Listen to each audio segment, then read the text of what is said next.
ఇంకను చీకటిగా ఉన్నప్పుడు మగ్దలేని మరియా పెందలకడ సమాధి యొద్దకు వచ్చింది. సమాధి మీద ఉండిన రాయి తీయబడి ఉండుట చూచింది. సో ఇది మనం ఈస్టర్ రోజు కూడా మనం మాట్లాడుకున్నాం. సమాధి మీద ఉన్నటువంటి రాయి అది తొలగించబడింది.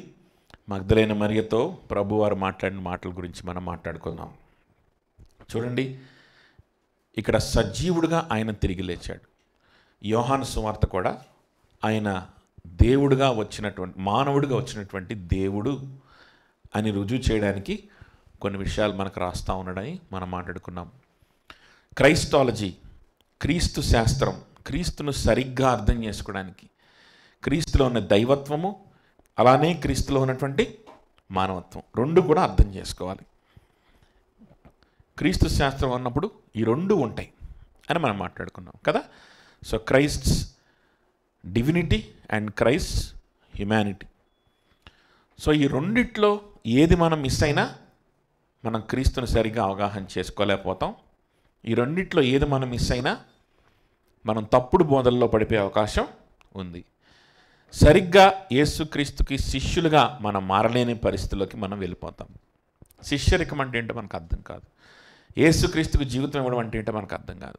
దేవుని కోసం బ్రతకడం అంటే ఏంటో మనకు ఈ డెఫినేషన్స్ ఏవి కూడా మనకు అర్థం కావు. ఇంకా ఇవన్నీ అర్థం కావాలని అంటే ఫస్ట్ మనకు అర్థం కావాల్సింది ఏంటో తెలుసా? యేసుక్రీస్తు ఎవరు, యేసుక్రీస్తు ఎటువంటి వాడు అనేటువంటిది ముందు మనకు అర్థం కావాలి.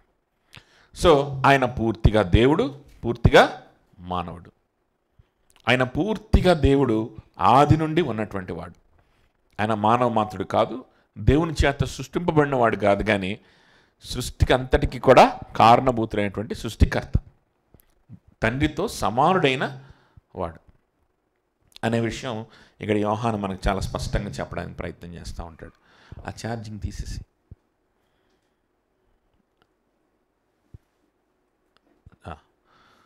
సో యోహాను అది చాలా స్పష్టంగా మనకు చెప్పడానికి ప్రయత్నం చేస్తూ ఉంటాడు.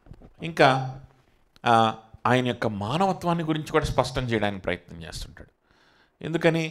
ఆయన మానవుడిగా ఈ లోకానికి తన తండ్రికి లోబడి దిగి వచ్చాడు. కాబట్టి మనము మన జీవితాలని, మన శరీరాల్ని ప్రాక్టికల్గా, ఫిజికల్గా, హోలిస్టిక్గా, అర్థమవుతుందా? ఒక ఫిజికల్గా మాత్రమే కాకుండా, అంటే మీ శరీరాలను ఇచ్చేయండి అని అంటే బుర్ర ఉపయోగించకుండా, ఎమోషన్ ఉపయోగించకుండా, హృదయం ఉపయోగించకుండా ఎవరు కూడా శరీరాన్ని ఇంకో వ్యక్తికి ఇవ్వలేరు కదా. మన శరీరంతో ఎక్కడన్నా ఒక సంస్థలో పనిచేయాలన్నా, లేకపోతే ఏదన్నా ఒక ఉద్యమంలో పార్టిసిపేట్ చేయాలన్నా, లేకపోతే ఏదన్నా ఒక పని చేయాలన్నా మన శరీరాన్ని అప్పగించేటప్పుడు ఖచ్చితంగా ఆలోచన శక్తి, అలాగనే మన హృదయము, భావాలు ఇవన్నీ కూడా ఇన్వాల్వ్ అయి ఉంటాయి. కాబట్టి నీ శరీరాన్ని సజీవ యాగంగా ఆయనకు సమర్పణ చేయమంటే దాని అర్థం ఏంటంటే యువర్ హోల్ బీయింగ్ హోలిస్టిక్గా నువ్వు ఏం చేసుకోవాలి, దేవునికి నిన్ను ఏం చేసుకోవాలి, అప్పగించుకోవాలి అని అర్థం. అర్థమవుతుందా? కాబట్టి ఆ విధంగా ఆయన హోలిస్టిక్గా, మానవుడిగా, సజీవుడిగా ఈ లోకానికి వచ్చాడు, శరీరధారిగా ఈ లోకానికి వచ్చాడు. కాబట్టి మనం కూడా మన శరీరం అంతటిని ఉపయోగించి దేవుని సేవ మనం చేయాలి. లేకపోతే క్రీస్తు కోసం మనం బ్రతకాలి, ఆయన కోసం మనం బ్రతకాలి. అర్థమవుతుందా? సో క్రీస్తు ఆత్మగా వచ్చాడు. శరీరం ఊరికే పైపైన కనిపించే శరీరం, ఆయన యాక్చువల్గా ఆత్మస్వరూపుగానే వచ్చాడు. ఒక ఫేక్ శరీరాన్ని అందరికీ డిస్ప్లే చేశాడు అని నమ్మామనుకోండి, అప్పుడు మనం కూడా మన శరీరాలను ఇవ్వాల్సిన అవసరం లేదు. మనం కూడా నా ఆత్మనిచ్చానులే అని చెప్పి భ్రమలో బ్రతకొచ్చు. నా ఆత్మని దేవునికి ఇచ్చేసానులే, నేను ఎప్పుడో దేవునికి నా ఆత్మనిచ్చా, నా హృదయంలో చేర్చుకున్నా, ఇవన్నీ కదా. కొన్ని సంఘాల్లో ఈ పదాలు బాగా వాడతారు. వీటికి అర్థం ఏంటి ఎవడికి తెలియదు. ఈరోజే యేసుక్రీస్తుని హృదయంలో చేర్చుకోండి, చేతులు ఎత్తండి అనగానే చేతులు ఎత్తారు. ఏంటి హృదయంలో చేర్చుకోవడం అంటే? అందరూ ఆ చేతులు ఎత్తారు, ఆహా హృదయంలో చేర్చుకుని. వాడు రేపొద్దున మళ్ళీ కనపడ్డు చర్చిలో, దేవుని కోసం ఏం చేయడు, ఊరకనే లేదా ఒక మహా వచ్చిపోతూ ఉంటాడు. వాళ్ళని పట్టించుకోరు. ఎందుకు? హృదయంలో చేర్చుకున్నాడులేండి. చర్చికి రెగ్యులర్గా ఉండడం, సంఘంలో పనిచేయడం, సహోదరులతో కలిసి ఉండడం, ఇవన్నీ నిదానంగా వస్తాయిలేండి. ముసలాడు అయిపోయిన తర్వాత అప్పుడు వస్తాయి. వాడు అట్టగానే ఏం చేస్తాడంటే యవనస్తుడిగా ఉన్నంత కాలం కూడా అప్పుడప్పుడు చర్చికి వచ్చి వాడి ఇష్టానుసారంగానే ఉంటూ, వాడి సొంత ఆలోచనలో వాడు ఉంటూ, వాడి సొంత డబ్బుల్లో, వాడి సొంత ప్రణాళికల్లో, వాడి సొంత సంపాదనలో వాడు ఉంటూ, వాడు డబ్బులు సంపాదించుకుంటూ రిటైర్ అయిపోయిన తర్వాత ఏం చేయడానికి పని లేక ఇంట్లో బోరు కొట్టి అప్పుడు వస్తాడు చర్చికి. అప్పుడు వచ్చి నేను సేవ చేస్తానంటాడు. సేవ చేస్తానని రాజకీయాలు చేస్తాడు. అర్థమవుతుందా? ఇట్లాంటి వాళ్ళ వల్లే కొన్ని సంఘాలు, పెద్ద పెద్ద సేవకుల ద్వారా స్థాపించబడిన సంఘాలు కూడా ఈరోజు మృతమైపోయి ఉన్నాయి. ఈరోజు చచ్చిపోయిన పరిస్థితుల్లో ఉన్నాయి, ఉపయోగం లేని పరిస్థితుల్లో ఉన్నాయి. ఇట్లాంటి వాళ్ళ వల్లే. అర్థమవుతుందా చెప్పింది? యేసుక్రీస్తు వీళ్ళు ఏం నమ్మరు అనంటే, వీళ్ళు యేసుక్రీస్తు శరీరధారిగా వచ్చాడని నమ్మరు. యేసుక్రీస్తు శరీరధారిగా వచ్చి నాలాంటి శరీరంతో వచ్చి నాలాంటి మనిషిగా పూర్తి మానవుడిగా కూడా ఈ లోకంలో, దేవుడిగా మాత్రమే కాకుండా పూర్తి మానవుడిగా కూడా నాలాంటి మానవుడిగా ఈ లోకంలో జీవించి ఏ పాపము లేకుండా తన తండ్రి చిత్తాన్ని నెరవేర్చడం కోసమే, తన సొంత చిత్తాన్ని నెరవేర్చుకోవడం కోసం కాదు, తన సొంత బోధన చేయడం కోసం కాదు, తన తండ్రి చిత్తాన్ని నెరవేర్చడం కోసం, తన తండ్రి బోధన చేయడం కోసం తాను అప్పగించుకున్నాడు, విధేయత చూపించాడు, లోబడ్డాడు. ఫిలిప్పీయులకు రాసిన పత్రిక మనం చదువుకున్నట్లు అని వాళ్ళు అంగీకరించరు. అలా అంగీకరిస్తే వాళ్ళు కూడా ఏం చేస్తారు? అలా కనుక మనం అంగీకరిస్తే మనం కూడా ఏం చేస్తాం? మన శరీరంతో పాటు మనం పూర్తిగా మన జీవితాన్ని ఆయన చేతిలో పెట్టేస్తాం. ఆయన పని కోసమే మనం బ్రతుకుతాం కదా. బ్రతుకుతున్నారా? ఇచ్చారా మీ జీవితాన్ని? ఇచ్చారా మీ మనసుని? ఇచ్చారా మీ ఎమోషన్స్ని ఏసైకి ఇచ్చేసారా? అనేకమైన చింతలతో, అనేకమైన బాధలతో, అనేకమైన ఆలోచనలతో నింపబడి ఉన్నారా? అలా నింపబడి ఉంటే that simply means that you are not believing that Jesus came into this world in flesh. భలేవాళ్ళే, నేను కావాలంటే కంటత కూడా రాస్తాను, క్యాల్సిడోనియన్ క్యూబ్ని.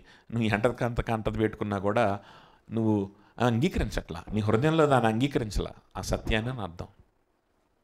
అర్థమవుతుందా? చూడండి. సో అందుకని ఇక్కడ యోహాను ఆయన సజీవుడిగా, ఆయన శరీరధారిగా ఈ లోకానికి వచ్చాడని ప్రూవ్ చేశాడు. ఆయన పునరుద్ధరణ అయిన తర్వాత కూడా, సమాధి నుంచి లేచిన తర్వాత కూడా శరీరధారిగా లేచాడు.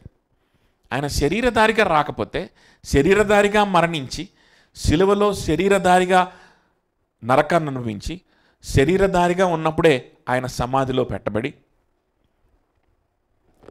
ఆయన తిరిగి లేచింది కూడా శరీరధారిగానే. ఆయన కనుక లేవకపోయి ఉంటే, ఒక ఆత్మగానో, లేకపోతే ఒక ఇన్విజిబుల్ స్పిరిట్ గానో, లేకపోతే ఒక మాయా శరీరంతో ఆయన కనుక తిరిగితే ఈ లోకంలో రాయి దొర్లించవలసిన అవసరం ఏముంది? సమాధి మీద ఎదురుగా ఉన్న రాయిని దొర్లించాల్సిన అవసరం ఏముంది? ఆ మాయా శరీరంతోనే ఆయన ఏం చేయొచ్చు? ఆ రాయి గుండా నడుచుకొని బయటకు వచ్చేయచ్చు కదా. ఆత్మ అయితే అసలు రాయి ఆపగలుగుద్దా? ఆత్మని ఆపలేదు కదా. అర్థమవుతుందా? ఆయన శరీరాన్ని ధరించుకున్నాడు. దాసుని స్వరూపాన్ని ఆయన యాక్సెప్ట్ చేశాడు తన తండ్రి కోసం, తన తండ్రి పని మీద ఉండడం కోసం. అదేం పని? మన రక్షణే, మన పాపాలకు బదులుగా మరణించడమే. ఆ పని మీద ఉండడం కోసం తను తగ్గించుకొని దాసుని స్వరూపాన్ని ధరించేసుకున్నాడు. మనలాంటి రక్తమాంసంలో పాలిభాగస్తుడైపోయాడు ఆయన. కాబట్టి ఆయన ఆ సమాధి నుంచి బయటికి రావాలంటే రాయి ఖచ్చితంగా ఏం చేయబడాలి? దొర్లింపబడాలి. దొర్లించబడింది. దేవదూతల చేత రాయి దొర్లించబడింది. అక్కడి నుంచి ఆయన మృతుల్లో నుండి ఉండకుండా బయటికి వచ్చేసాడు. అనేకమైన లేఖనాలు నెరవేరులాగున ఆయన సమాధి నుంచి బయటికి వచ్చాడు. ఆ సమాధి లోపల ఇంకేం లేవు కదా. ఆ సమాధిలో ఏం లేకపోవడం చూసి కనుక ఆమె పరిగెత్తి సీమోను పేతురు వద్దకును, యేసు ప్రేమించిన ఆ మరి యొక్క శిష్యుడి వద్దకు. ఎవరు యేసు ప్రేమించిన శిష్యుడు అంటే? యోహానే. ఈ పుస్తకం రాస్తున్న యోహానే తన ఐడెంటిటీని ఆయన చెప్పుకోకుండా ఆ హ్యూమిలిటీ కోసం, ఆ తగ్గింపుతోటి ఆయన ఆ విధంగా రాసుకున్నాడు. సో యేసు ప్రేమించినటువంటి శిష్యుడు యొద్దకు వచ్చి, ప్రభువును సమాధుల నుండి ఎత్తుకొని పోయిరి, ఆయనని ఎక్కడ ఉంచిరో ఎరుగమని చెప్పాను. సమాధిలో నుంచి ఆయన్ని ఎత్తుకొని పోయారని చెప్పి ఆమె చెప్పింది. అప్పుడు సీమోను, ఆ పేతురు, తర్వాత ఆ శిష్యుడు వాళ్ళందరూ సమాధి దగ్గర పరిగెత్తుకొని వచ్చారు. వారు ఇద్దరును కూడి పరిగెత్తుచుండగా ఆ శిష్యుడు పేతురు కంటే త్వరగా పరిగెత్తి ముందుగా సమాధిలోకి వెళ్ళాడు. అక్కడ చూశారు. అక్కడ చూస్తే అక్కడ ఏముందంటే నారబట్టలు పడి ఉండుట చూశారు. నారబట్టలు పడి ఉండుట చూచెను, కానీ అతడు సమాధిలో ప్రవేశించలేదు. అంతటా సీమోను పేతురు అతను వెంబడి వచ్చి సమాధిలో ప్రవేశించాడు. నారబట్టలు పడి ఉండుటయు, ఆయన తల రుమాలు నారబట్టల యొద్ద ఉండక వేరుగా ఒక చోట చుట్టిపెట్టి ఉండుటయు చూచెను. చూడండి, తన తల రుమాలు నారబట్టల దగ్గర కాకుండా వేరే ఇంకొక చోట చుట్టి పెట్టారంట. ఇది యూదులకు ఉన్నటువంటి ఆచారం. యూదులు ఎప్పుడైనా సరే భోజనం చేసిన తర్వాత, మరి ముఖ్యంగా తన నడుముకు కానీ తలకు కానీ ఉన్నటువంటి గుడ్డని తీసి మడతపెట్టి ఒక పక్కన పెట్టేస్తారు. ఆడ పెడితే దాని అర్థం ఏంటి అని అంటే, నా భోజనం ముగించాను, లేకపోతే ఇక్కడ నేను చేయవలసిన పనిని ఇక్కడ ముగించాను అని దాని అర్థం. ఆ విధంగా అవి ఎవరో వచ్చి యేసుప్రభు వారి శరీరాన్ని కనుక దొంగిలిస్తే అది ఎలా ఉంటాయి, ఎలా ఉంటుంది, అది అక్కడ సీన్ ఎలా ఉంటుంది, అంతా చిందరబందరగా పడి ఉంటుంది. యేసుప్రభు శరీరాన్ని దొంగిలిస్తే అంత చిందరబందరగా ఉంటుంది. ఇంకో విషయం ఏంటి అని అంటే, ఇక్కడ అరిమత్తయ్య జోసెఫ్ అనేటువంటి ఆయన సమాధిని ఇచ్చాడని మనం చూసాం. అలాగనే సుగంధ ద్రవ్యాలను ఎవరు తెచ్చారు? నికోదేము తెచ్చాడు కదా కదా సుగంధ ద్రవ్యాలని తెచ్చాడు. సో ఈ సుగంధ ద్రవ్యాలతోటి ఆ యూదుల వాడుక చొప్పున ఒక గుడ్డతోటి చుట్టి శరీరాన్ని, బాడీని ఈ సుగంధ ద్రవ్యాలని వేస్తారు. మరలా ఇంకొక చోట చుడతారు. అట్లా లేయర్స్గా చాలా లేయర్స్ వేస్తారనమాట. ప్రతి లేయర్లు ఏముంటాయి? ఈ సుగంధ ద్రవ్యాలు, ఈ స్పైసెస్ ఉంటాయి, తర్వాత ఈ బోళ్ళం అనేది ఉంటుంది. తర్వాత ఏమవుద్ది అని అంటే, ఇవన్నీ బాగా చుట్టిన తర్వాత అవన్నీ ఎండిపోతాయి. వాటన్నిటిని కొంచెం తడిపి అవన్నీ పూస్తారనమాట, పేస్ట్ లాగా పూసి మళ్ళీ గుడ్డలు చుట్టేస్తారు. ఇలా చుట్టిన తర్వాత ఏమైందంటే 3 రోజులకే ఆ సుగంధ ద్రవ్యాలు, తర్వాత ఆ బోళము, ఇవన్నీ కూడా అదొక అలాంటి జిగురు పదార్థం. ఈ పదార్థాలన్నీ కూడా ఏమవుతాయి అంటే క్రిస్టలైజ్ అయిపోతాయి. క్రిస్టలైజ్ అయిపోయి ఆ గుడ్డకి ఇంకిపోయి ఆ గుడ్డ లేయర్స్ ప్లస్ ఈ పదార్థాలు అన్నీ కలిపి ఒక గట్టి రాయిలాగా తయారవుతాయి. భయంకరమైన రాయిలాగా తయారవుతాయి అన్నమాట. ఒక బాగా గట్టి క్రిస్టల్ లాగా తయారైపోతాయి. పెద్ద పెద్ద సుత్తులు పెట్టి కొడితే కానీ అది పగలం. అదో నేను చెప్పింది, పెద్ద సుత్తులు పెట్టి కొట్టాలి, కొట్టకపోతే అది పగలదు. ఒకవేళ దాన్ని మోసుకొని ఆ విధంగా పగలగొట్టకుండా ఆ విధంగా ర్యాప్ చేసిన ఆ బాడీని ఎత్తుకొని పోతామని అంటే మినిమము 5-6 కలిసి మోస్తే కానీ దాన్ని మొయ్యలేదు. దాని వెయిట్ అంత ఎక్కువ అయిపోద్ది అనమాట. పెద్ద బండ రాయే 5-6 గట్టిగా మోస్తే కానీ. చూడండి, ఆ సమాధికి ఉంచబడినటువంటి రాయిని తొలగించాలి, మళ్ళా అంత బరువును మోసుకొని వాళ్ళు వెళ్ళాలి. అయితే ఈ పేతురు, యోహాను లోపలికి వెళ్ళి చూసినప్పుడు, మరి ముఖ్యంగా పేతురు లోపలికి వెళ్ళి చూశాడంట. పేతురు లోపలికి వెళ్ళి చూసినప్పుడు ఆ నార బట్టలు అవి అక్కడ పడిపోయి ఉన్నాయి. అందులో యేసు ప్రభు లేడు. అలాగనే ఆయన యొక్క ఆయన తల రుమాలు అన్నాడా? ఏం రుమాలు అది? Face cloth. ఆ రుమాలు మడత పెట్టబడి ఒక చోట ఒక మూల చక్కగా అమర్చబడి ఉంది. అంటే నేను ఇక్కడ నా పని అయిపోయింది, ఇక్కడ నేను ఇంకా వెళ్తున్నాను అని చెప్పి ఒక అతిథి ఒక గృహానికి వచ్చినప్పుడు ఆ విధంగా పెట్టి వెళ్ళిపోతారు. దొంగతనం చేస్తే ఆ విధంగా ఉండదు. కాబట్టి అది చూసిన తర్వాత వారిద్దరు కూడా నమ్మకం కలిగిందంట, వాళ్ళకిద్దరికి కూడా. అది రాయబడి ఉండి చూడండి.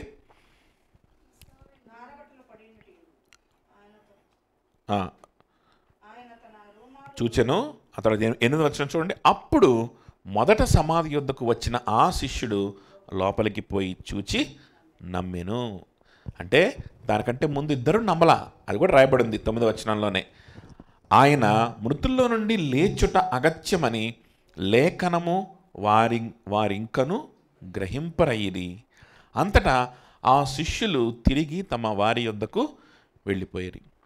చూసారా, ఆ వచ్చే సమయంలో అంట వాళ్ళు గ్రహింపు లేదంట.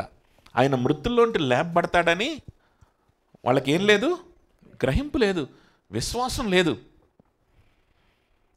అది చూచి విశ్వసించారు అని రాయబడింది. దేన్ని చూసి? ఆ రుమాలు, అక్కడ ఉన్నటువంటి నారబట్టలు చూసి ఈయన చెప్పినట్లుగానే మృతుల్లోండి మరలా తిరిగి లేచాడు అనేటువంటి విషయాన్ని వాళ్ళు అప్పుడు గ్రహించుకున్నారని రాయబడింది. అంటే దాని అర్థం ఏంటి? యేసుక్రీస్తు చెప్పిన మాటలు వాళ్ళు విశ్వసించలేదా? యేసుక్రీస్తు పునరుద్ధానుడు అవుతాడన్న సంగతి గాస్పల్లో ఒక ఇంపార్టెంట్ సత్యం కదా. అది వాళ్ళు అర్థం కాకపోతే, ఇంకా వాళ్ళది విశ్వసించకపోతే అసలు వీళ్ళు శిష్యులు ఎట్లాగా అవుతారు? అసలు వీళ్ళు విశ్వాసులు ఎలా అవుతారు? అర్థమవుతుందా చెప్పింది? వీళ్ళు విశ్వాసులు ఎలా అవుతారు? అర్థమవుతుందా? కాబట్టి వాళ్ళు యేసుక్రీస్తుని వెంబడించినందుకు వాళ్ళని విశ్వాసులు అందామా?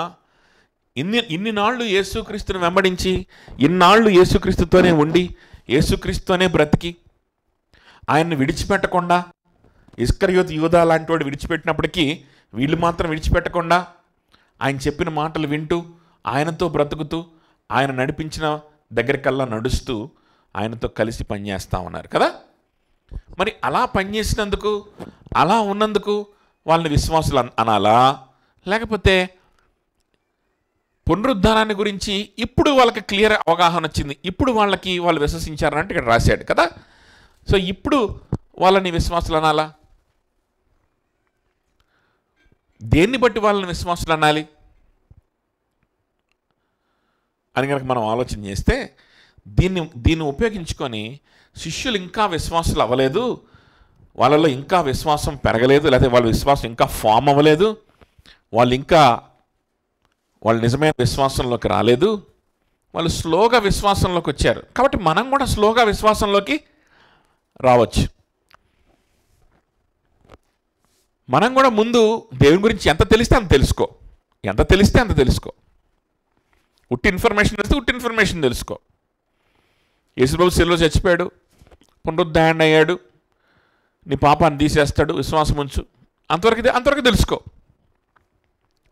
నువ్వు రక్షింపడిపోతావు.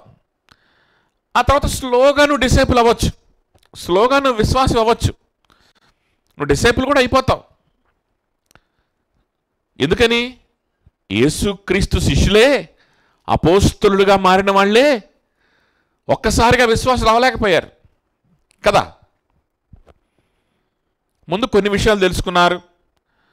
యేసుప్రభు రమ్మన్నాడు, రెండ్రా అన్నాడు, సరే వస్తామన్నారు. అక్కడ విశ్వాసం ఒక స్టెప్ చూపించారు, అప్పుడే వాళ్ళు రక్షింపడ్డారు. ఆ తర్వాత స్లోగా ఆయన ఎవరనేది తెలుసుకున్నారు. ఆ తర్వాత స్లోగా వాళ్ళు ఆయన పునరుద్ధానాన్ని గురించి కూడా, ఈ సమాధిని చూసి తెలుసుకున్నారు. కాబట్టి మనం కూడా ఏం చేయొచ్చు? ఎంతవరకు తెలుసుకుంటే అంతవరకు తెలుసుకోండి, మీరు రక్షింపడిపోతారు. ఆ తర్వాత స్లోగా ఆయన వెంబడించడం అంటే ఏంటి, ఆయన కోసం బ్రతకడం అంటే ఏంటి, స్లోగా తర్వాత తెలుసుకోవచ్చు జీవితంలో అని అనుకుంటే కనుక చాలా పప్పులో కాలేసినట్లే. బైబిల్ చదవడం అర్థం కాని వాళ్ళు అలాంటి కంక్లూషన్స్కి వస్తారు. బైబిల్ ఇంటర్ప్రిట్ చేయడం చేతకాని వాళ్ళు అలాంటి ఇంటర్ప్రిటేషన్స్కి వస్తారు. ఈ బైబిల్ రాసింది యోహాను తెలుగులో కాదు, ఇంగ్లీష్లోనూ కాదు, గ్రీకులో. అర్థమవుతుందా? ఆ రచయిత యొక్క భావం ఏంటనేది మనం అర్థం చేసుకోవాలి తప్ప. అర్థమవుతుంది చెప్పింది? యేసుక్రీస్తు ప్రభువారే సాక్షాత్తు ఆయనే వారిని శిష్యులుగా భావించాడు, వారిని ధన్యులుగా ప్రకటించాడు. వారిలాగా నన్ను వెంబడించగోరినవాడు నాకు శిష్యుడై వెంబడించాలి, తన సొంత సిలువను ఎత్తుకొని వెంబడించాలి అన్న సంగతి ప్రజలందరికీ కూడా, మిగిలిన వాళ్ళందరికీ కూడా ఆయన చాలా స్పష్టంగా తెలియజేశాడు. చాలా స్పష్టంగా. పేతురు మొట్టమొదటి రోజు కలిసినప్పుడే ఆ గలిలయ సముద్ర తీరాన, పేతురు నువ్వు భయపడద్దు, పేతురు నువ్వు నన్ను వెంబడించు, నేను నిన్ను మనుషులు పట్టే జాలరుగా చేస్తాను. నువ్వు పాపిని ఒప్పుకున్నావు, నువ్వు నన్ను వెంబడిస్తే నీ జీవితానికి అర్థాన్ని నేను ఇస్తాను. నువ్వు నన్ను వెంబడిస్తే నేను నీకు కృపనిస్తాను. నువ్వు నన్ను వెంబడిస్తే నేను నీకు కృపనిస్తాను. ఇదిగో నీకు ఇప్పుడే విశ్వాసాన్ని ఇస్తున్నాను, నన్ను వెంబడించడమే నువ్వు చేయాల్సిన పని అని విశ్వాసాన్ని కలుగు చేశాడు. విశ్వాసాన్ని కలుగు చేసి ఏమన్నాడంటే, ఇదిగో ఈ విశ్వాసం నిన్నేం చేస్తుందో తెలుసా? నిన్ను ఊరకనే కూర్చొనివ్వదు, మళ్ళా చేపలు పట్టుకోవడానికి వెళ్ళడానికి అలౌ చేయదు. నన్ను వెంబడించి ఇంకా నేను ఇచ్చే కృపని నువ్వు పొందుకొని మనుషులను పట్టే జాలరిగా నిన్ను చేస్తుంది. ఒక చేపలు పట్టేవాడిని, ఒక సక్సెస్ఫుల్ చేపలు పట్టేవాడు, ఒక బిజినెస్ మ్యాన్ని, ఒక మంచి బిజినెస్ మ్యాన్ కదా, నో, ఒక ఎంప్లాయీని ఒక బెటర్ ఎంప్లాయీ చేయడానికి కాదు యేసు ప్రభు వచ్చింది. ఇది మదర్ తెరీసా గారి ఫిలాసఫీ, ఇది బైబిల్ ఫిలాసఫీ కాదని మనం చాలాసార్లు మాట్లాడుకున్నాం కదా కదా బెటర్ లైఫ్ థియాలజీ ఇది, హయ్యర్ లైఫ్ థియాలజీ ఇది. ఇంకోటి దీని పేరు విక్టోరియస్ లైఫ్ థియాలజీ. దీనికోసంగా యేసుక్రీస్తు వచ్చింది, గుర్తుపెట్టుకోండి. పేతురు నువ్వు చేపలు పడుతున్నావు, నన్ను వెంబడించు, నేను కృపనిస్తాను, నువ్వు మనుషుల్ని పడతావు. సిద్ధపడాలి, రావాలి, నువ్వు రాగలవు, నీకు ఆ విశ్వాసాన్ని నేను ఇచ్చేశాను, కమాన్ అన్నాడు. అప్పుడు సరే ప్రభా అని చెప్పి వెంటనే వారి వలనను అక్కడ విడిచిపెట్టేసి వాళ్ళందరూ ఏం చేశారంట? ప్రభు శిష్యులు ఆయన్ని వెంబడించారు. అక్కడే మనం చూస్తాం. ఏం చూస్తాము అని అంటే, ఫర్ ఎగ్జాంపుల్ మార్కు సువార్త తీయండి. ప్రభు శిష్యులను పిలిచినటువంటి ఆ సందర్భం చూడండి ఒకసారి. మార్కు సువార్త ఎక్కడది చెప్పండి మీరే. 2వ అధ్యాయమా 1వ అధ్యాయమా?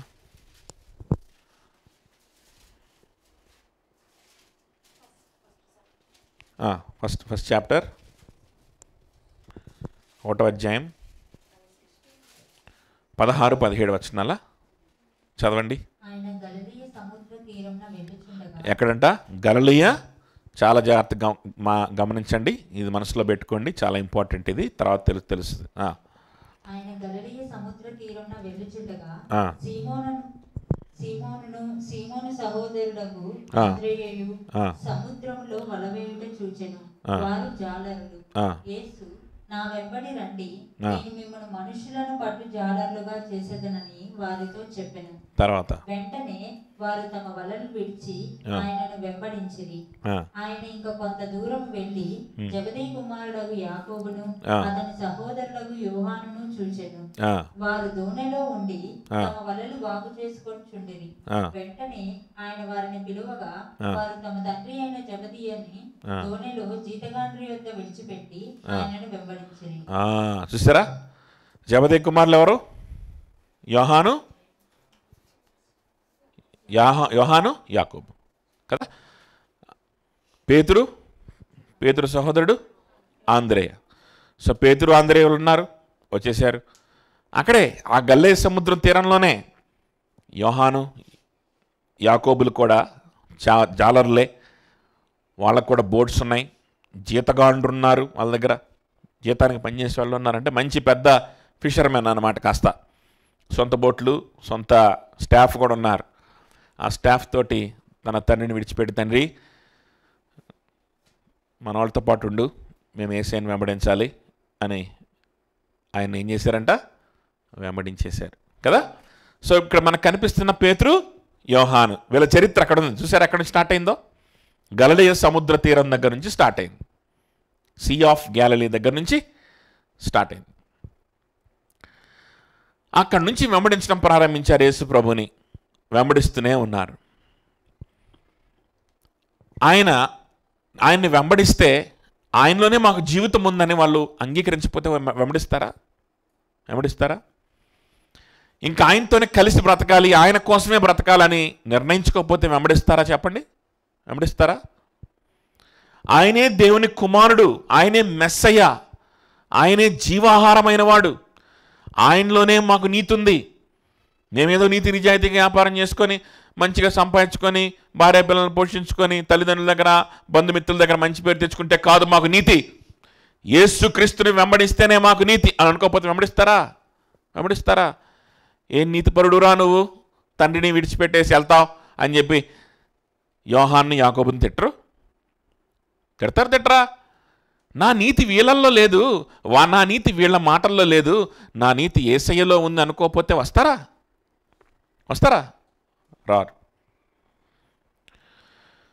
కాబట్టి వారి జీవితాన్ని ఇవ్వాలని ఇష్టపడ్డారు, వారి శరీరాన్ని సజీవ యాగాలకు ఇవ్వాలని ఇష్టపడ్డారు. ఆయన రాజు, ఆయన మెస్సయ్య, ఆయన పాలకుడు, ఆయన దేవుడు అనేటువంటి విషయాన్ని వాళ్ళు అంగీకరించారు.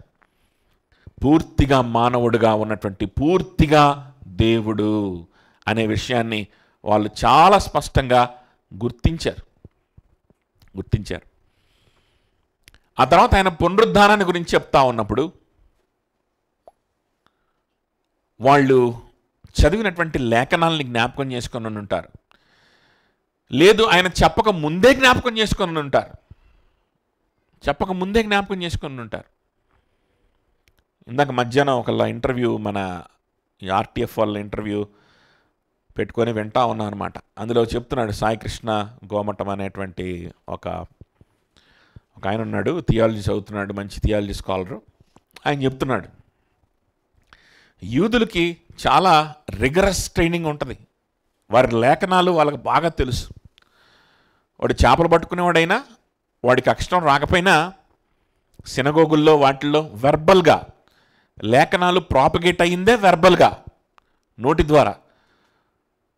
ద్వారా టోరాను మొత్తం వల్లవేసేటువంటి. ఇప్పటికీ కూడా కొంతమంది యవనస్తులు యెరూషలేంకి వెళ్తే కొంతమంది యవనస్తులు టోరా మొత్తం, అంటే first 5 books of the Bible, Pentateuch మొత్తం పొల్లుపోకుండా కుర్రోళ్ళే, అడాలసెంట్లో ఉన్నటువంటి కుర్రోళ్ళు, వాళ్ళు 15 years 14 yearsకి వచ్చేసరికల్లా ఆ 5 booksని కంటత చెప్పేస్తారంట. అదుందా? 5 booksని కంటత పెట్టేస్తారంట. 5 booksని వరుసగా చెప్పేస్తారంట, ఒక పాటలాగా పాడేస్తారంట మొత్తం. ఫస్ట్ 5 booksని ఒక్క అక్షరం కూడా పోకుండా. అదవుతుందా? సో ఈ రోజుకి అలాంటి పిల్లలు ఉన్నప్పుడు ఆ రోజున ఇంకా డిలిజెంట్గా, ఇంకా వాళ్ళు ఏంటి అని అంటే, ఇప్పుడంతా సోషల్ మీడియాలు ఇవన్నీ ఇన్ని డిస్ట్రాక్షన్స్ ఉన్నప్పుడు కూడా అలాంటి వ్యక్తులు ఉన్నారు ఈ రోజుకి అంటే, ఇంకా ఆ రోజు ఎంత కాన్సన్ట్రేషన్ తోటి ఎంత స్ట్రిక్ట్గా ఆ పని చేసేవాళ్ళు ఒకసారి ఆలోచన చేయండి. పేతురైనా, యాంద్రే అయినా, యాకోబైనా, యోహానైనా వాళ్ళు విద్య లేని వారే కావచ్చు, చేపలు పట్టుకున్న వాళ్ళే కావచ్చు, కానీ వాళ్ళకి అక్షరం ముక్క రాయడం చేత కాకపోవచ్చు, కానీ లేఖనాలు మాత్రం వాళ్ళు విని వాళ్ళ హృదయాల్లో వాళ్ళు మెమరైజ్ చేసి చిన్నప్పటి నుంచి వింటున్నటువంటి లేఖనాలే. మెస్సయ్య గురించి ఉన్న లేఖనాలు వింటూనే ఉన్నారు. యెషయా గ్రంథం ఎంత పెద్దది యెషయా గ్రంథం అనేది, ఆ యెషయా గ్రంథం మొత్తం కంట చెప్పేవాళ్ళు ఉంటారంట యూదుల్లో. యెరూషలేం కనుక మనం వెళ్తే ఈ రోజుకి కూడా కంట చెప్పేస్తారంట మొత్తం యెషయా గ్రంథం అంతా కూడా. కాకపోతే దౌర్భాగ్యులు, వాళ్ళకి అదంతా యేసుక్రీస్తు గురించి అని చెప్పి నమ్మిసావరు. సో ఆ లేఖనాలన్నీ తెలిసినటువంటి వాళ్ళు, వీరు 15 years 14 years కంటే ఎక్కువ వాళ్ళు అయ్యి ఉంటారు కదా వీళ్ళు, ఈ యోహాను, పేతురు వీళ్ళందరూ కూడా. ఆ లేఖనాలన్నీ తెలిసిన వాళ్ళు ఆయన అద్భుత కార్యం చేయడం చూస్తూ ఉన్నప్పుడు, ఆయన పాపాన్ని గురించి వివరించడం చూస్తూ ఉన్నప్పుడు, ఆయన దేవునికి వలె అథారిటీతో మాట్లాడడం చూస్తూ ఉన్నప్పుడు, ఆయన మెస్సయ్యని గుర్తించకుండా ఆయన ఎలా వెంబడిస్తారు? ఆయన గురించి రాయబడిన లేఖనాలన్నీ కూడా ఒకసారిగా వాళ్ళ మనసులోకి రాకుండా ఎలా ఉండుంటాయి? ఖచ్చితంగా వచ్చేవన్నీ ఉంటాయి. కానీ ఎంత వాళ్ళ మనసులోకి ఆ లేఖనాలన్నీ వచ్చినా, ఏ లేఖనాలో చెప్తాను చూడండి. ముందే చూద్దాం, ఆ తర్వాత కంటిన్యూ చేసుకుందాం. చూడండి, కీర్తనలు 16వ అధ్యాయం 10వ వచనం చూడండి. చకచక నేను కొన్ని రిఫరెన్స్ చెప్తాను, చకచక తీసి చదివేసేసేయండి. కీర్తనలు 16వ అధ్యాయం 10వ వచనం. ఎందుకనగా నీవు నా ఆత్మను పాతాళంలో విడిచిపెట్టవు, నీ పరిశుద్ధుని కుళ్ళు పట్టనీయవు. చూసారా, దావీదు ప్రవచనాత్మకంగా మాట్లాడుతూ ఉన్నాడు. ఏం మాట్లాడుతూ ఉన్నాడు? నా ఆత్మను కుళ్ళు పట్టనివ్వవు, నా శరీరంను కుళ్ళు పట్టనివ్వము, పాతాళంలో ఉండనివ్వవు. పునరుద్ధానాన్ని గురించినటువంటి ప్రవచనం ఇది. దీన్నే మళ్ళా అపోస్తుల కార్యములు 2వ అధ్యాయం 25 నుంచి చదవండి. ఆయనను గూర్చి దావీదు ఇట్లనెను, నేను ఎల్లప్పుడూ నా ఎదుట ప్రభువును చూచుచుంటిని. ఆయన కుడిపార్శ్వమందునున్నాడు కనుక నేను కదల్చబడను. కావున నా హృదయము ఉల్లసించెను, నా నాలుక ఆనందించెను, మరియు నా శరీరము కూడా నిరీక్షణ కలిగి నిలకడగా ఉండును. నీవు నా ఆత్మను పాతాళంలో విడిచిపెట్టవు, నీ పరిశుద్ధుని కుళ్ళు పట్టనీయవు. చూసారా, పేతురు పెంతెకోస్తు దినాన సువార్త ప్రకటిస్తూ యేసుక్రీస్తు గురించి చెప్పినటువంటి మాటలు ఇవన్నీ. పేతురుకు ఆల్ ఆఫ్ ఎ సడన్, ఎక్కడి నుంచో గాలిలో నుంచి ఆల్ ఆఫ్ ఎ సడన్ ఇవన్నీ మైండ్లోకి రావు కదా. పరిశుద్ధాత్మ దేవుడు యేసుక్రీస్తు వారు బోధించిన విషయాలు, యేసుక్రీస్తుని గురించి లేఖనాల్లో ఆల్రెడీగా వాళ్ళు చదివిన విషయాల్ని జ్ఞాపకం చేస్తాడు, కానీ కొత్త కొత్త ఇన్ఫర్మేషన్ డౌన్లోడ్ చేయడు. అర్థవుతుందా? సో పేతురు మైండ్లోకి ఇన్ఫర్మేషన్ అంతా డౌన్లోడ్ కాల ఆటోమేటిక్గా. పేతురు చిన్నప్పటి నుంచి చదువుకున్న లేఖనాలు,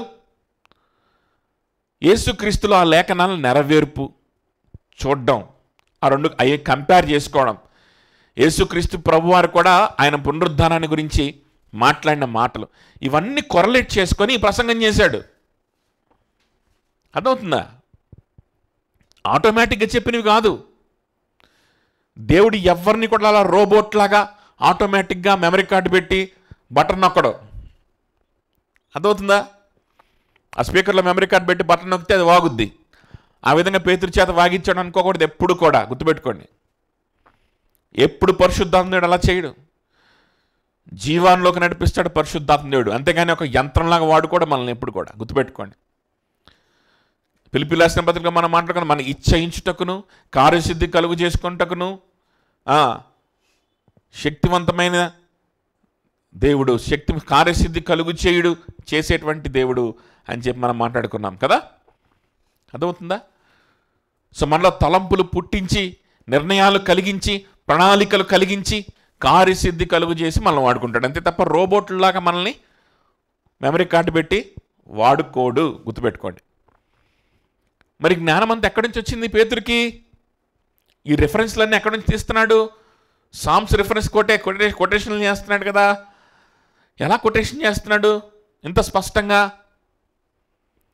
లేఖనాల్ని ఆయన అధ్యయనం చేశాడు, చేస్తూనే ఉన్నాడు. యేసు ప్రభు వారు ఆయనతో మాట్లాడి కూడా కొరలేట్ చేసుకుంటూ ఉన్నాడు. ఇప్పుడు ధైర్యం వచ్చింది, సందర్భం వచ్చింది, పరిశుద్ధాత్మ దేవుడు బలపరిచాడు, భాషలు ఇచ్చాడు, మాట్లాడేస్తున్నాడు. అర్థమవుతుందని చెప్పింది. సామర్థ్యాన్ని ఇస్తున్నాడు పరిశుద్ధాత్మ దేవుడు, అంతే. ఇక్కడ పేతురు మాట్లాడుతూ ఉన్నాడు. కాబట్టి పునరుద్ధానాన్ని గురించి కూడా శిష్యులకు ముందే తెలుసు. ఆయన మెస్సయ్య అని నమ్మిన వాళ్ళు ఆయన పునరుద్ధానం అవుతాడని కూడా వాళ్ళకి తెలుసు. కానీ యేసుక్రీస్తు ప్రభువారు ఆయన నోటితో ఆయనే, ఇదిగో అబ్బాయి నేను మరణించి మళ్ళా పునరుద్ధానం అయ్యే సమయం రాబోతుంది అన్నప్పుడు కలవరపడ్డారు. దాని గురించి తెలుసు, దాన్ని పూర్తిగా వాళ్ళు నమ్మారు. కానీ దాన్ని ఎదుర్కొని దాన్ని వాళ్ళ జీవితంలో అన్వయించుకునేటువంటి సిద్ధపాటులో ఇంకా వాళ్ళు లేరు. ఎందుకంటే వాళ్ళ జీవితంలో జరగలా ఇంకా అది. అర్థమవుతుందా? వాళ్ళు దాన్ని చూడలేదు కాబట్టి. సో ఆ సమయం రాని వచ్చింది, నేను వెళ్ళిపోబోతున్నాను, కొన్ని రోజుల తర్వాత మళ్ళీ కనిపిస్తాను అని అంటే వాళ్ళు కలవరపడ్డారు. అంటే పునరుద్ధానం గురించి వాళ్ళకి పూర్తిగా తెలీదా? వాళ్ళు విశ్వాసం ఉంచలేదా? చదివినా కూడా, విన్నా కూడా, తెలిసినా కూడా లేదు లేదు మేము విశ్వాసం ఉంచమని అని అనుకున్నారా? నేను నమ్మలేమని అనుకున్నారా? No no no. వారికి తెలుసు, వారికి తెలుసు. తోమా అనేటువంటి శిష్యుడు కూడా పునరుద్ధానం అనేటువంటి దాన్ని నమ్మక కాదు, కానీ అతను చూచేది, తన కన్నులతో చూచేది నిజమా కాదా అని నమ్మలేక యేసుక్రీస్తు గాయాల్లో వేలు పెడతానని చెప్పాడు. అదవుతుందా? I want to experience it. I want to experience it. నా నమ్మకం నా మనసులోనే ఉండాలని నా ఇష్టం లేదు. నన్ను ఎక్స్పీరియన్స్ చేసి నేను తాకి చూడనివ్వు ప్రభా అని అంటే తాకి చూడనిచ్చాడు ప్రభు. ఆ తర్వాత తోమా, నువ్వు చూచి తాకి తెలుసుకున్నావు, చూడకుండా తాకకుండా తెలుసుకునే వాళ్ళు రాబోతా ఉన్నారు. చూడకుండా తాకకుండా కూడా నువ్వు చూచి తాకితే ఏ విధంగా తెలుసుకున్నావో, నువ్వు చూచి తాకితే ఏ విధమైన ఆదరణ పొందుకున్నావో, ఏ విధమైన ధైర్యాన్ని పొందుకున్నావో, చూడకుండా కూడా తాకకుండా కూడా ఇదే ధైర్యాన్ని నేను పొందుకునేలాగా నా ఫ్యూచర్ శిష్యులకు నేను అనుగ్రహిస్తాను అని ఆయనకి తెలియచేశాడు. అంతే. అదవుతుందా చెప్పింది? అదవుతుందని చెప్పింది. ఈ శిష్యులకు ముందుగానే ఆయన పునరుద్ధానం గురించి తెలుసు, విశ్వాసం కూడా ఉంది. ఏమాత్రం కూడా అందులో డౌట్ పడాల్సిన అవసరం లేదు, సందేహపడాల్సిన అవసరం లేదు. ఆ తర్వాత 3 దినాలు అయినాయి. 3 దినాలు అయిన తర్వాత అది ఎలా జరుగుద్ది? వాళ్ళు ఎప్పుడు విజువలైజ్ చేసుకోవాలా? వాళ్ళు ఎప్పుడు ఇదిగో ఇలా జరగబోతుందని చెప్పి ముందుగా ఒక 3D మోడల్లో, ఒక పవర్ పాయింట్లో ఎప్పుడు చూడలేదు. అర్థమవుతుందని చెప్పింది? ఎప్పుడు చూడలేదు. కాబట్టి ఆ సమాధి దగ్గరికి వెళ్ళారు, ఆల్రెడీ జరిగిపోయిందా? ఇదేనా పునరుద్ధానం అంటే వాళ్ళకి నమ్మకం కుదరలా. అర్థమవుతుందా? ఇదేనా పునరుద్ధానం, జరిగిపోయిందా అని ఇంకా వాళ్ళకి ఆ నమ్మకం కుదరక లోపలికి వెళ్ళి చూచి ఆ తల రుమాలు మడత పెట్టి ఉండడం, పక్కన పెట్టి ఉండడం చూచిన తర్వాత వారు ఏం చేశారంట? నమ్మారు. కానీ అప్పుడు దాకా వాళ్ళకి రియలైజేషన్ లేదు. అప్పుడు దాకా ఇది జరిగిపోతుంది, మన కళ్ళ ముందు ఇదంతా జరిగిపోతుంది అనేటువంటి ఏమంటారు, ఆ పర్సెప్షన్ లేదన్నమాట. ఏమో ఎలా జరుగుద్దేమో, ఎప్పుడు జరుగుద్దేమోలే అని చెప్పి వాళ్ళు ఉన్నారు, వాళ్ళకి తెలియదు కాబట్టి. అదవుతుందా? అందుకని అక్కడ ఏం రాయబడిందనంటే, మృతుల్లో నుండి 8వ వచనం, యోహాను 20వ అధ్యాయం 8వ వచనం, తొందరగా.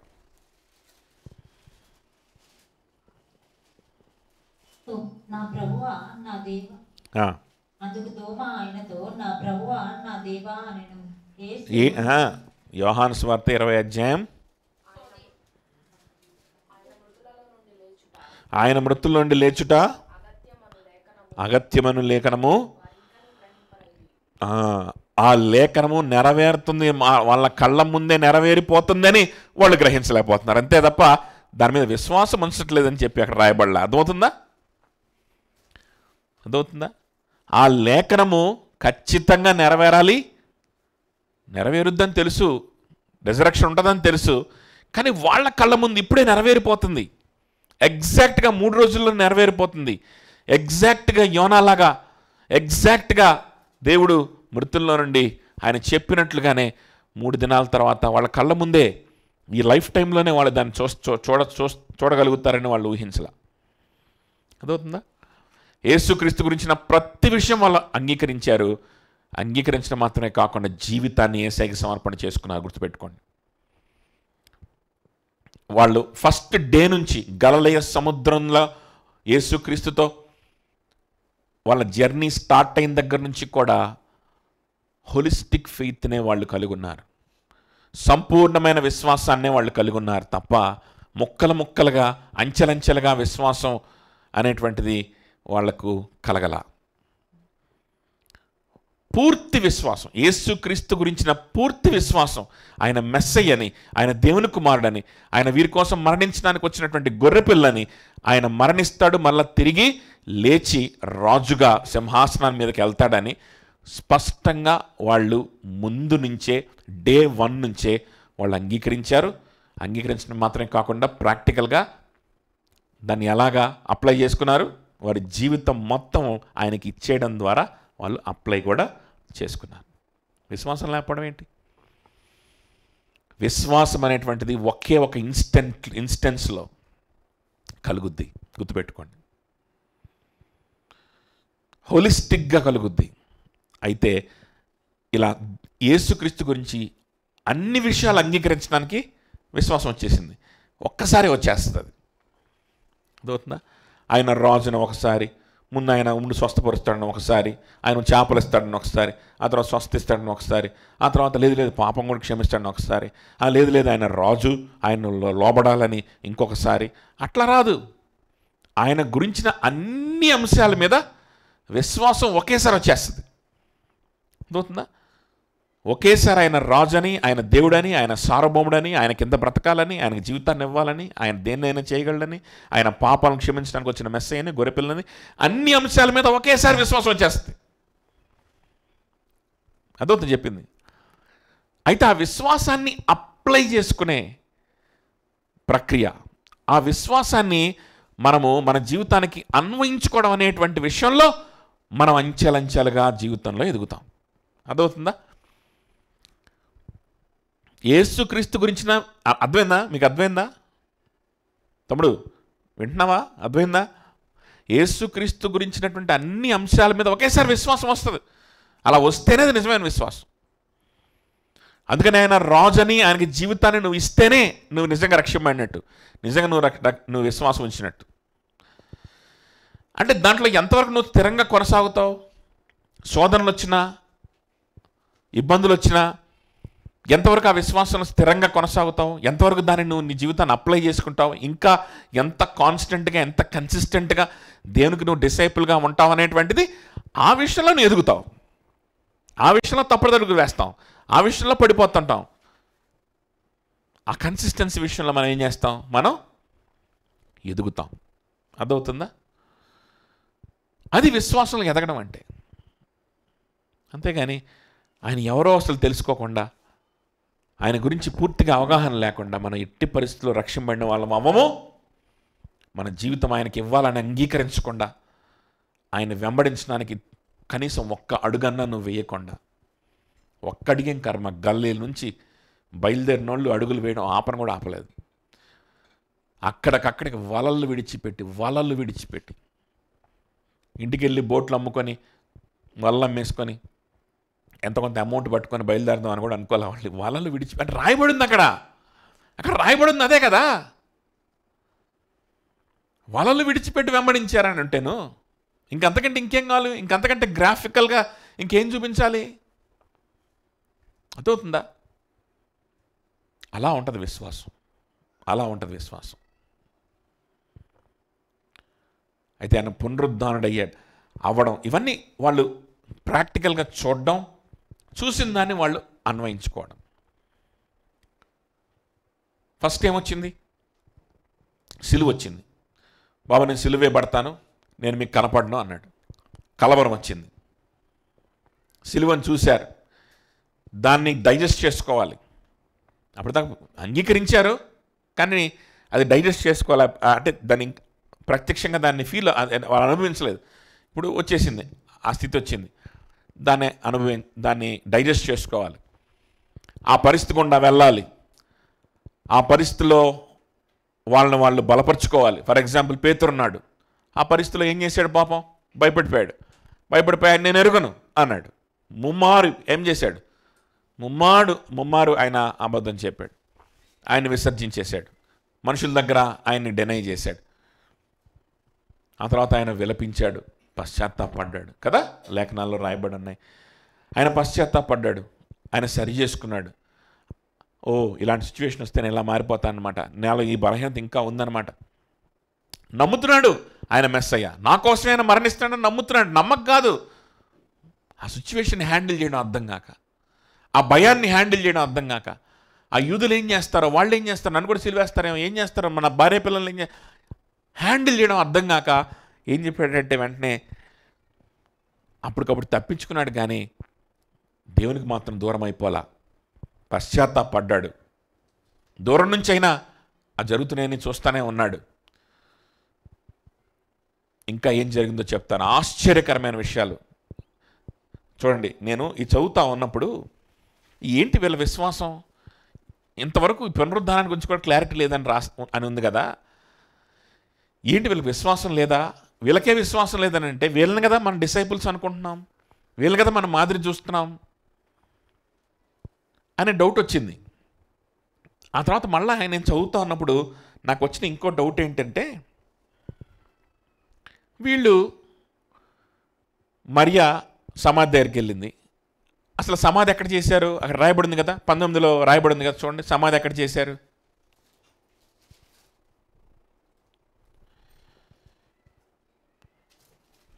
లాస్ట్ 2-3 వచనాలు. ఆ సమాధి సమీపములో ఉండెను గనుక ఆ దినము యూదులు సిద్ధపరచు దినమైనందున వారు అందులో యేసును పెట్టిరి. చూసారా, అంటే గొల్గోతా కొండకి, అంటే సిలువ వేసిన స్థలానికి ఆ సమాధి ఎక్కడుంది, సమీపంలో ఉంది, వాకబుల్ డిస్టెన్స్లో ఉంది. కాబట్టి ఆయన దించి ఎక్కువ దూరం వెళ్ళకుండా అక్కడక్కడే ఉన్న సమాధి కాబట్టి, ఎందుకంటే ఊరంతా తీసుకెళ్ళకూడదు ఇప్పుడు ఆ శవాన్ని, ఎందుకది సిద్ధపరచు దినం, పాస్ ఓవర్, అది సబ్బాత్ దినం కాబట్టి, సబ్బాత్కి సిద్ధపడేటువంటి దినాలు కాబట్టి, ఆ సమయం కాబట్టి ఇప్పుడు ఆ మృతదేహాన్ని ఊరంతా తీసుకెళ్ళలేరు. కాబట్టి దగ్గరలో, అంటే గోల్గోతాకి సిలువ వేయబడిన స్థలానికి దగ్గరలోనే ఉందన్నమాట ఈ సమాధి. ఎంత దగ్గరగా, వాకబుల్ డిస్టెన్స్లో ఉన్నదని మనం అనుకోవాలి. అర్థమవుతుందా? సో ఆల్మోస్ట్ గోల్గోతా దగ్గర, ఆ కొండ దగ్గరే ఉందనుకుందాం. అర్థమైందా? ఇక్కడ గోల్గోతా ఉంది, ఆ కొండ దగ్గరే సమాధి లేదు. ఇక్కడ గోల్గోతా ఉంది, అక్కడ ఆ సమాధి ఉంది. అక్కడే యెరూషలేం కూడా, యెరూషలేం పట్టణం దగ్గరే, యెరూషలేం పట్టణానికి బయట ఇన్నర్ వాల్ అవతలే గోల్గోతా ఉంటుంది. అర్థమవుతుందా? యెరూషలేం దేవుని యొక్క ఆలయపు ఆవరణం అవతలే. సో దేవుని యొక్క ఆలయము ఆవరణం అవతలకి తీసుకెళ్ళిపోయారు కదా ప్రభుని, కదా మన కొరకు ఆయన శాపమైపోవడానికి ఆయన ఏం చేశారు, పాలెము వెలుపలకి తీసుకెళ్ళిపోయారు. మనం కూడా పాలెం వెలుపలకి వెళ్ళాల్సి వచ్చినా మనకు అక్కడ ఎవరుంటారు, యేసయ్య ఉంటారని హెబ్రీయులకు రాసిన పత్రికలో గ్రంథకర్త చెప్తున్నాడు కదా. సో ఆ పాలెము వెలుపలకి ఆయన తీసుకెళ్ళిపోయారని సిగ్నిఫికెంట్గా ఆ లేఖనములు నెరవేర్చబడేలాగా ఆ శాపముగా ఆయన మార్చబడ్డాడనే సంగతి అందరికి అర్థమవ్వాలని దేవుడు ఎలా ప్లాన్ చేశాడంటే, యెరూషలేము గోడ దాటిన తర్వాత, ఇన్నర్ వాల్ దాటిన తర్వాత అక్కడే గోల్గోతా ఉంటుంది. ఈ యెరూషలేము, యూదయ ఇక్కడ ఉంటాయి. ఫర్ ఎగ్జాంపుల్ మ్యాప్లో ఇక్కడ ఉంటాయి. ఇప్పుడు వీళ్ళ ఇళ్ళు ఎక్కడా?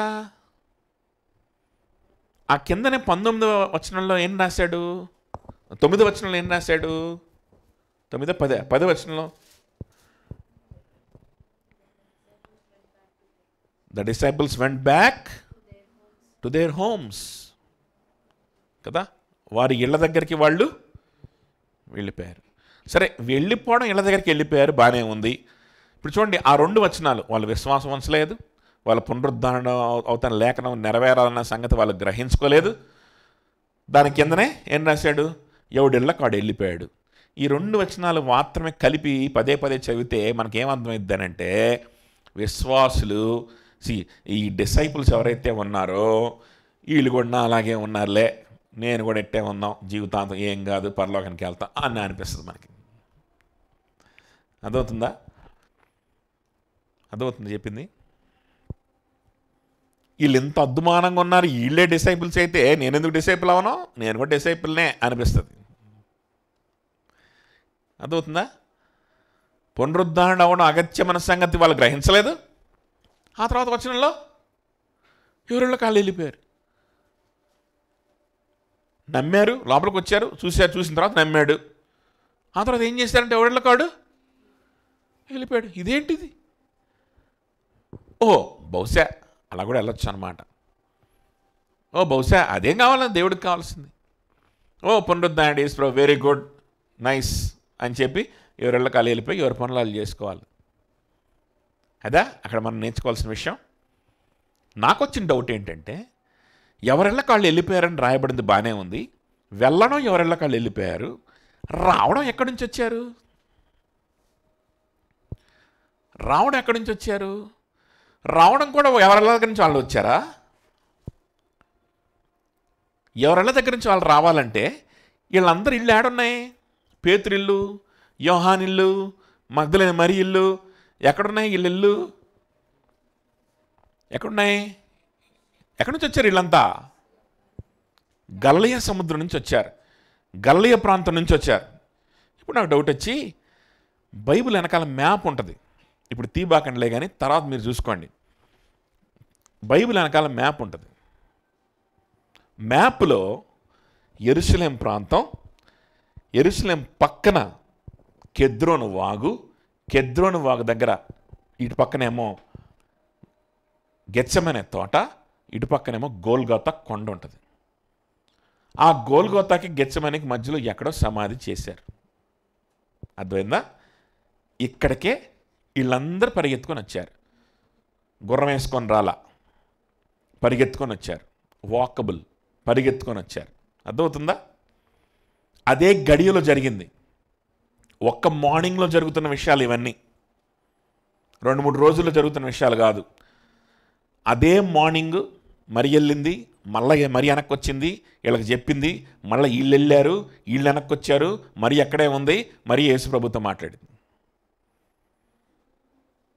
మేబీ 1 or 2 అవర్స్లో జరిగిపోయినాయి ఇవన్నీ. సమాధి ఎక్కడుంది? గోల్గోతాకి గెత్సెమనేకి మధ్యలో ఎక్కడుంది. ఇప్పుడు గలిలయ ప్రాంతం ఎక్కడుంది, గలిలయ సముద్రం ఎక్కడుందని చెప్పి నేను ఆ మ్యాప్లో కనుక చూస్తే నాకు డౌట్ వచ్చింది, ఇది ఎక్కడుంది. మన తిమోతి అన్నని ఒక ఆయన ఉన్నాడు, ఇక్కడ కృష్ణా జిల్లాలో ఉంటాడు. ఆయన బైబిల్ జియోగ్రఫీలో స్పెషలైజేషన్ చేశాడు. ఆయనకు ఫోన్ చేద్దాం అనుకున్నా, సర్లే ఆయనకు ఫోన్ చేయడం ఎందుకు, డిస్టర్బ్ చేయడం ఎందుకు, వెనకాల మ్యాప్ ఉంటుంది కదా చూద్దాం. వెనకాల మ్యాప్ తీసా. వెనకాల మ్యాప్లో గలిలయ సముద్రం ఎక్కడుంది అని అంటే, ఇక్కడుంది గలిలయ సముద్రం, ఇక్కడుంది. ఈ మ్యాప్లో పైన స్కేల్ ఇస్తాడు, మ్యాప్లో పైన స్కేల్ ఇస్తాడు. ఒక దారం తీసుకొని ఈ గెత్సెమనే నుంచి గలిలయ సముద్రం దాకా దారం మార్క్ చేసుకొని ఆ దారాన్ని మళ్ళీ ఆ స్కేల్ మీద పెట్టి మెజర్ చేసుకుంటే ఎంత డిస్టెన్స్ ఉందో తెలుస్తుంది. తెలుసా మ్యాప్ చూడడం? మాకు 7th క్లాస్లో నేర్పించేవాళ్ళు మ్యాప్ ఎలా చూడాలి జియోగ్రఫీలో. అర్థమవుతుందా? అది కొలిస్తే 120 కిలోమీటర్లు ఉన్నాయి ఇక్కడ నుంచి ఒంగోలు. అంతేనా? ఒంగోలు కంటే ఎక్కువ. ఒంగోలు ఎంత? 120, 110, 120 ఉంటుంది, అంతే కదా? 120 కిలోమీటర్లు. ఒంగోలు కంటే ఎక్కువ అనుకుంటా. ఇంకా ఒంగోలు దాటాలి, ఇక్కడ నుంచి ఒంగోలు దాటాలి. బస్సులో వెళ్తే ఎన్ని అవర్స్?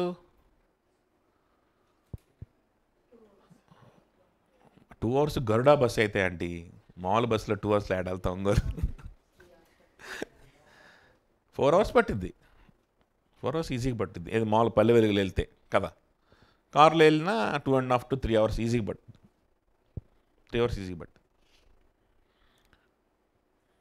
కానీ ఇక్కడ ఏమో వచ్చింది, మళ్ళీ పరిగెత్తి వెనకాలకి వెళ్ళింది, మళ్ళీ వచ్చింది, వీళ్ళు వచ్చారు, మళ్ళీ వెళ్ళారు కదా. వెళ్ళడం ఎవరెళ్ళ కాళ్ళు వెళ్ళారని రాయబడి ఉంది, కానీ రావడం ఎక్కడి నుంచి వచ్చారు? ఒంగోలు నుంచి వచ్చారా? ఒంగోలు నుంచి వస్తే సాయంత్రానికి వస్తారు. ఆ ఉదయం జరగదు కదా ఇదంతా. అది కూడా బస్సు ఎక్కొస్తే, బస్సు రావడం ఏ ఎడ్ల బండో ఏ గుర్రమో గాడిద ఎక్కొస్తే 2-3 రోజులు పట్టుద్ది. వారందరూ కూడా మరియా, ఇంకా మిగిలిన స్త్రీలు కావచ్చు, పురుషులు కావచ్చు, కుటుంబాలుగా ఉన్నారేమో తెలీదు. స్త్రీలు వేరుగా పురుషులు వేరుగా ఉన్నారేమో తెలీదు, ఎలా ఉన్నారో తెలియదు. కానీ మొత్తానికి గలిలయ ఎప్పుడో వదిలిపెట్టేశారు. వాళ్ళు గోల్గోతా ప్రాంతంలోనే వాళ్ళు అక్కడ ఏదో ఒక రూమో ఏదో ఒక పాకలో వాళ్ళు బ్రతుకుతున్నారు.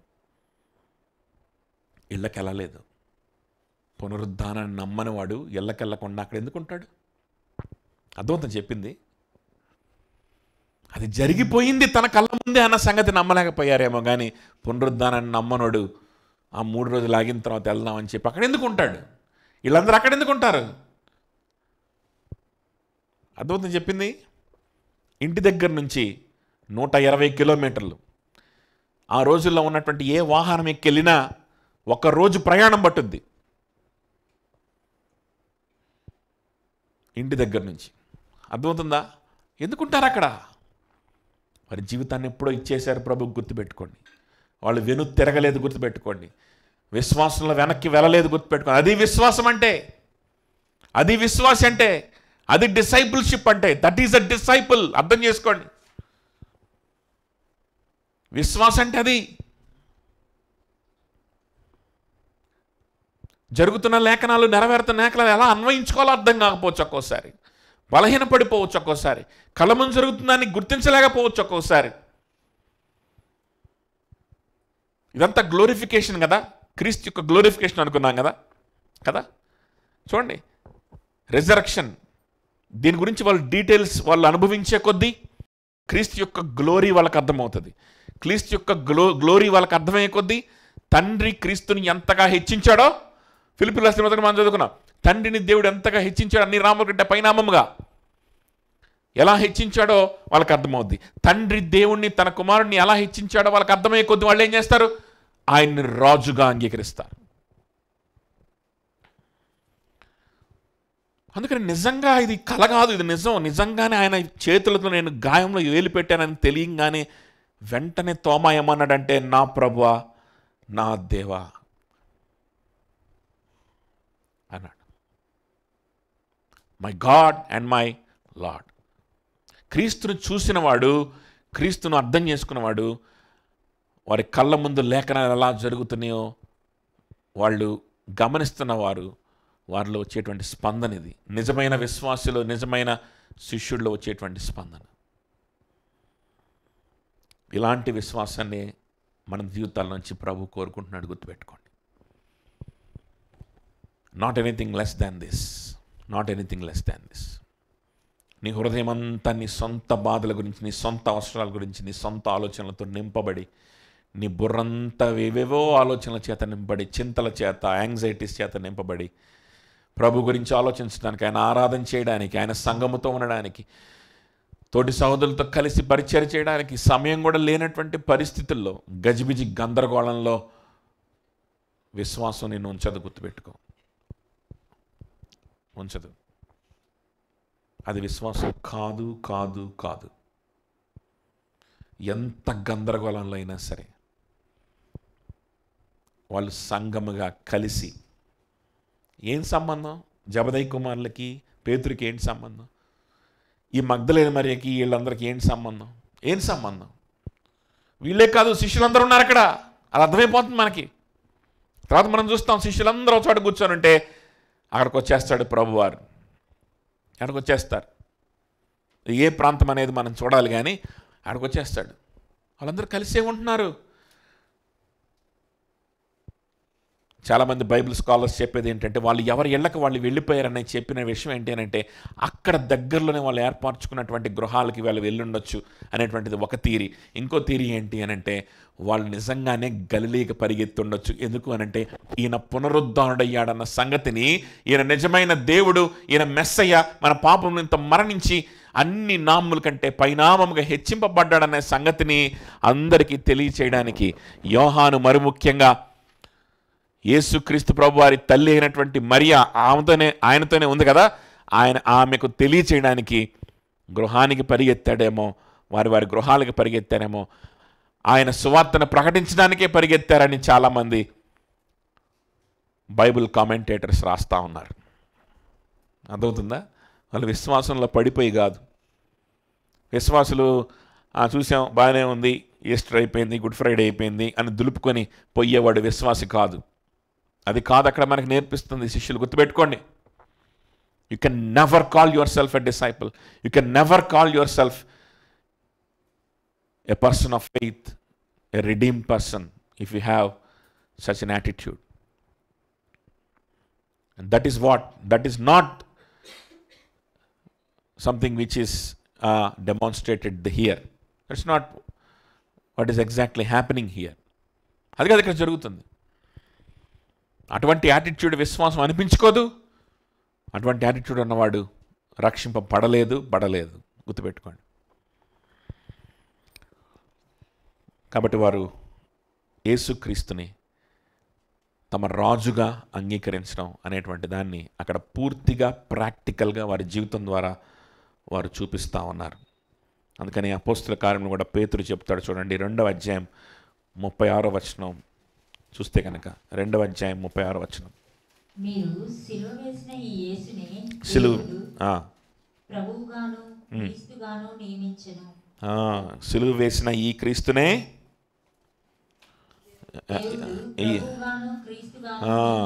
మీరు సిలువ వేసిన యేసునే దేవుడు ప్రభువుగా నియమించాడు, క్రీస్తుగా నియమించాడు. ప్రభువుగా నియమించాడు, క్రీస్తుగా నియమించాడు. ప్రభు అన్న క్రీస్తు అన్న ఆల్మోస్ట్ సిమిలర్ మీనింగే. ఆల్రెడీ చెప్పాను కదా, ఒకే మీనింగ్ని కన్వే చేయడానికి 2 పదాలు యూజ్ చేసేస్తారు యూదులు. 2 పదాలని కాదు. నేను క్రీస్తుగా అంగీకరించానండి, ఇంకా ప్రభువుగా అంగీకరించలేదు అని ఒక మెట్టు ఎక్కానుగా, నేను రక్షింపడినట్టేలే, ఇంకో మెట్టు నిదానంగా ఎక్కుతా అంటే కుదరదు. క్రీస్తుగా అంగీకరించడం అంటేనేమో నా పాపాలను క్షమించాడు అని అంగీకరించడం. ప్రభువుగా అంగీకరించడం అంటేనేమో ఆయనకి నేను లోబడాలి, ఆయన రాజు, ఆయన అన్ని నామల కంటే పైనామం అని అంగీకరించడం. సో ఫస్ట్ స్టెప్ అయిపోయింది కదా, నేను రక్షింపడినట్లే. సెకండ్ స్టెప్ కూడా వస్తాంలే నిదానంగా.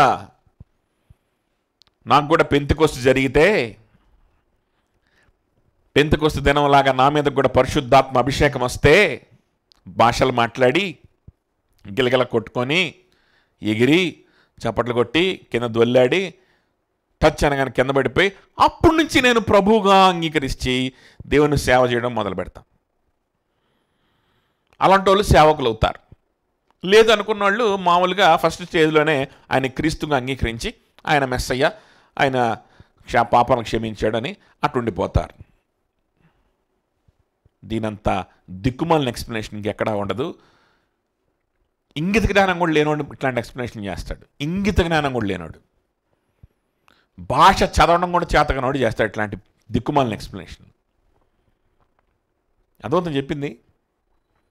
క్రీస్తుగాను ప్రభుగాను దాని అర్థం ఏంటంటే, క్రీస్తు అంటే దాని అర్థం అభిషిక్తుడు అని అర్థం. నీ జీవితాన్ని సమర్పణ చేయడానికి వచ్చిన అభిషిక్తుడు. నీ జీవితం అంతా ఆయనకి సమర్పణ, ఆయన చేతులు పెట్టడానికి అర్హుడు. నీ జీవితం అంతా ఆయన కంట్రోల్లోకి తీసేసుకోవడానికి దేవుడు ఈయన్ని నియమించాడు, ఈయనకు అధికారం ఇచ్చాడు. అది క్రీస్తు అని అంటే దాని అర్థం. Warrant, arrest warrant. పోలీసులు సినిమాలో పోలీస్ స్టేషన్కి రా అనగానే ఏది వారెంట్ ఏది అంటాడు. ఎదిగో వారెంట్ ఉంది అంటే అప్పుడు అరెస్ట్ చేస్తాడు, లేకపోతే అరెస్ట్ చేయలేడు. ఏంటది? అధికారం.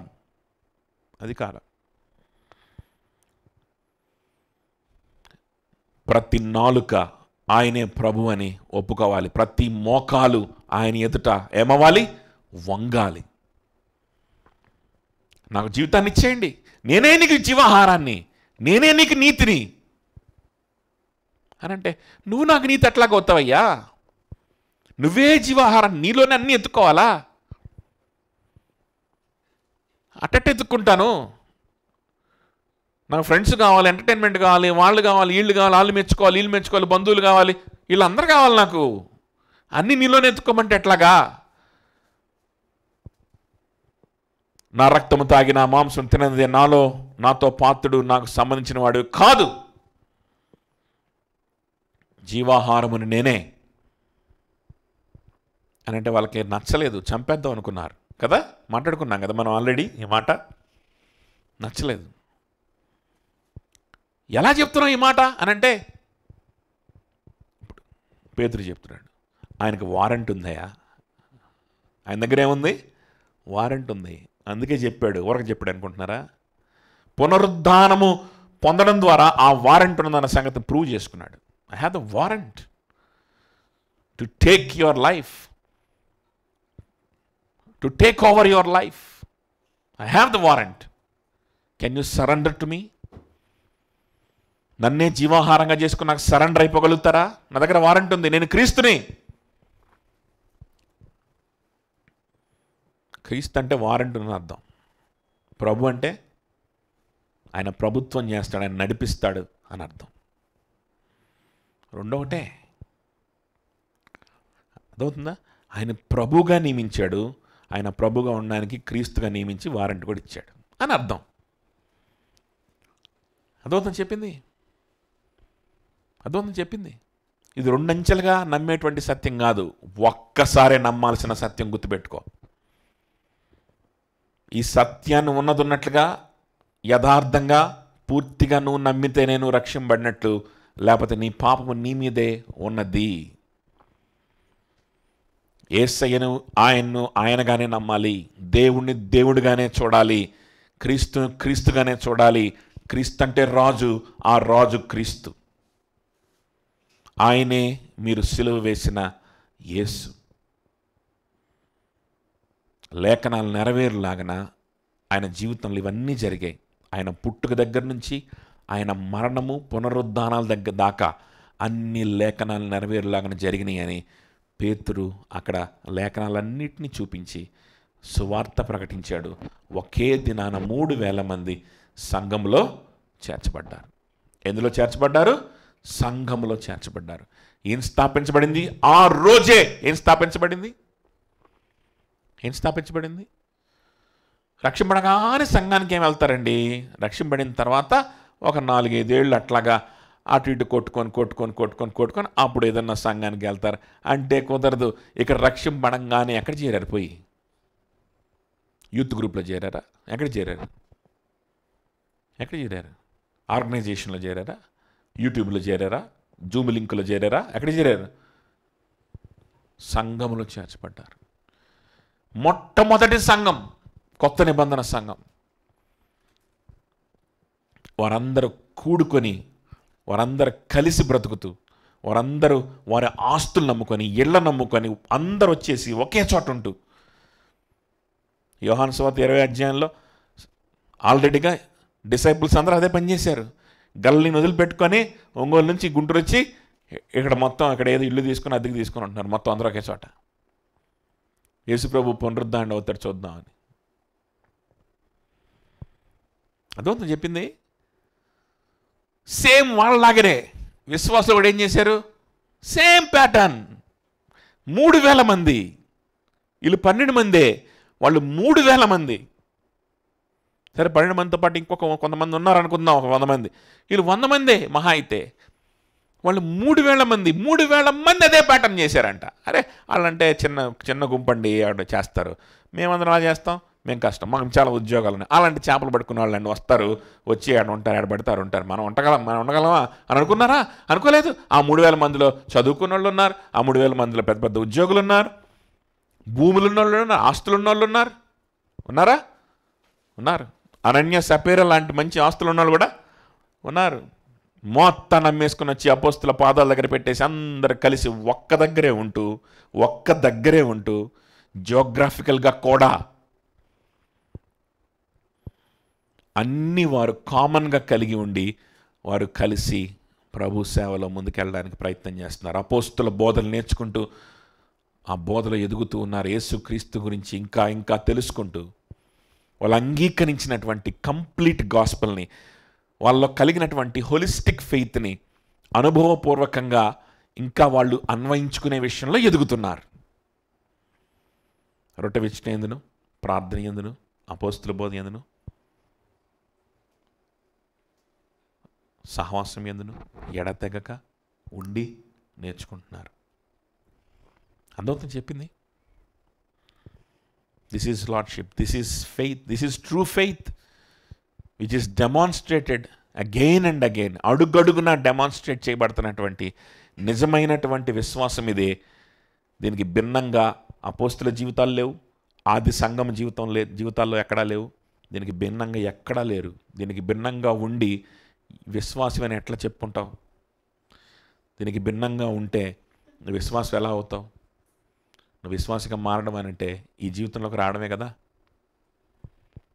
ఇటువంటి జీవితంలోకి రావడానికి ఇష్టపడి ముందుకు ఒక అడుగు వేసి యేసయ్యకి జీవితాన్ని సమర్పణ చేసి నిజమైన విశ్వాసంతో మనం రక్షింపబడాలి.